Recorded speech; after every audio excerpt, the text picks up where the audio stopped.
కూడా మళ్ళీ ఒకరోజు మరణిస్తామని, మళ్ళా అందరూ ఇస్రాఫీల్ అనేటటువంటి దైవదూత శంఖం ఊదినాక మళ్ళా అందరం తిరిగి లేపబడతాము అని, దాని తర్వాత ప్రళయ దినానికి సంబంధించినటువంటి సూచనలు మరి అనేకం ఈ యొక్క ఖురాన్లో చెప్పబడ్డాయి.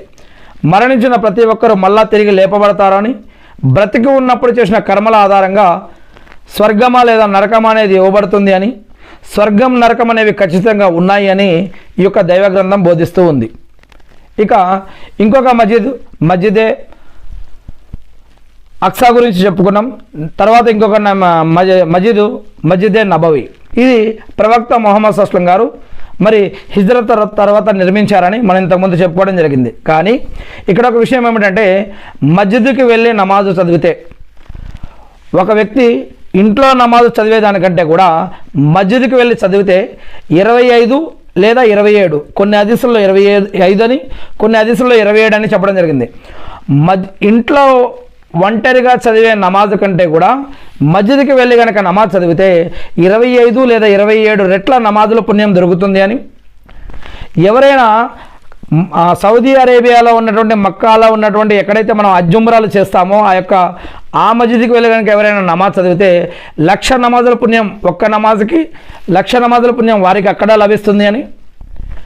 మరి మస్జిదే అక్సా లేదా మస్జిదే నబవి ఇక్కడ 1000 లేదా 50,000 లేదా 500 ఇలా ఈ విధంగా రకరకాల హదీసుల్లో రకరకాలుగా ఒక నమాజ్కి బదులుగా అన్ని నమాజుల పుణ్యం అని చెప్పడం జరుగుతూ ఉంది. అంటే ఒంటరిగా చదివే నమాజు కంటే కూడా జమాతుతో కలిసి చదివే నమాజుకి అన్ని రకాల పుణ్యం, అంటే మస్జిద్కి వెళ్ళి చదివే నమాజుకి అన్ని పుణ్యాలు లభిస్తాయి అని చెప్పడం జరుగుతూ ఉంది.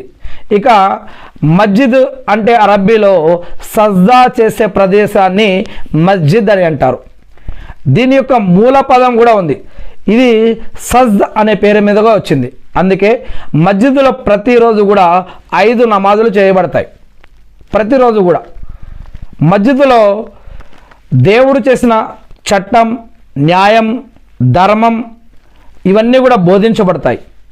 మస్జిదులలో పాపాల నుండి ఆపటం, పుణ్యాల వైపు తీసుకురావటం, పాపాలకి పుణ్యాలకి మధ్య తేడాలేమిటో చెప్పడం, పాపాల నుంచి ఎందుకు దూరంగా ఉండాలి, పుణ్యాలు ఎందుకు చేయాలి, స్వర్గం నరకం వాటికి సంబంధించినటువంటి విషయాలు ఇలాంటివి అనేకం ప్రతిరోజు కూడా మనిషిని మేల్కొలుపుతూ ఉంటాయి. మనందరం కూడా మరణిస్తాం, దేవుడు తీర్పు ఇస్తాడు, స్వర్గం నరకం అనేవి ఉన్నాయి, అందుకే తప్పులు చేయకూడదు.